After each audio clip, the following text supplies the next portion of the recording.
My name is Diane Mason. I have a piece titled The Vixen in this year's program of Lafayette's Art on the Streets.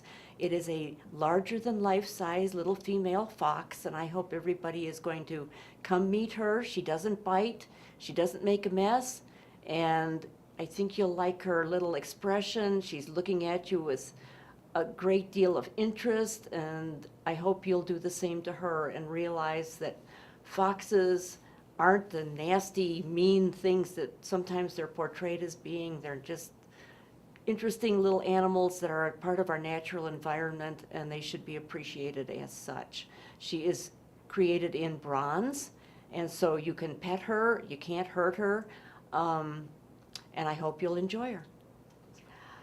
I have never really thought about my own personal role as an artist as contributing anything that's significant to society as a whole. It's more on an individual basis that I'm trying to connect with people in the hope that maybe they will share my delight in the creatures that are in our world, and that I can impart some of that delight to the general public as they go by and see my work or have it in their homes, and that they will just stop for a moment and appreciate it, and it'll make them smile. I sometimes put a little humor in my work, and I just want to have everybody appreciate the beauty of this natural world that we're so fortunate to be a part of.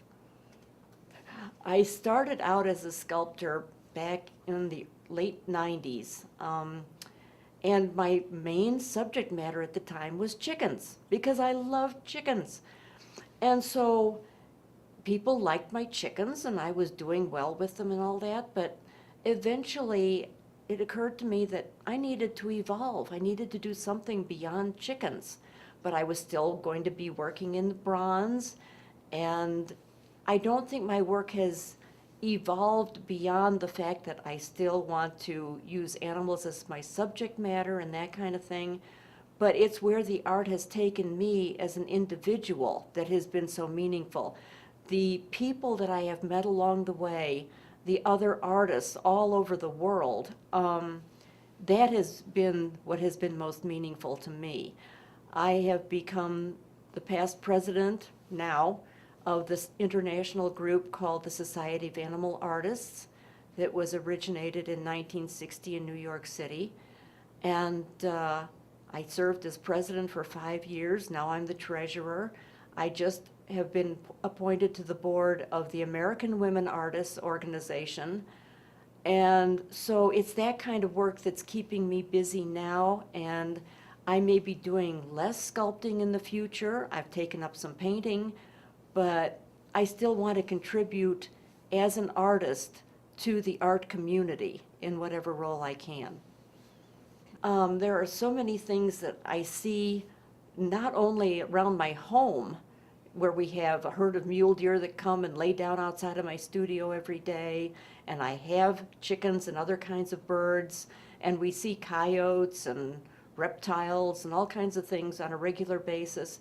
But when we travel, I'm constantly seeing creatures that inspire me to want to go out and either sculpt them or paint them or whatever like that. So I would have to say it's just a common occurrence for me to be looking around to see what's out there. And if I see an animal that's doing something interesting, it often inspires me to think, okay, I could create a sculpture that's interpreting that movement and that kind of thing. So I'm inspired daily. There are a zillion and one things I would like to sculpt or paint, and I'll never have time to do them all. But daily, I am getting a dose of inspiration. I just hope they'll come by and they'll look at her sweet little face, and they'll enjoy the fact that she's looking back at them and she's wondering what they're up to that day. And I hope they'll sit and they'll put their arm around her and give her a hug, maybe pat her on the nose, and just generally enjoy her. I'm just thrilled to be back in this program again. The people of Lafayette have been so good to me over the years, allowing me to have my work as part of this program. And I'm so honored to have Mother Goose installed in the public library, and it's just good to be back.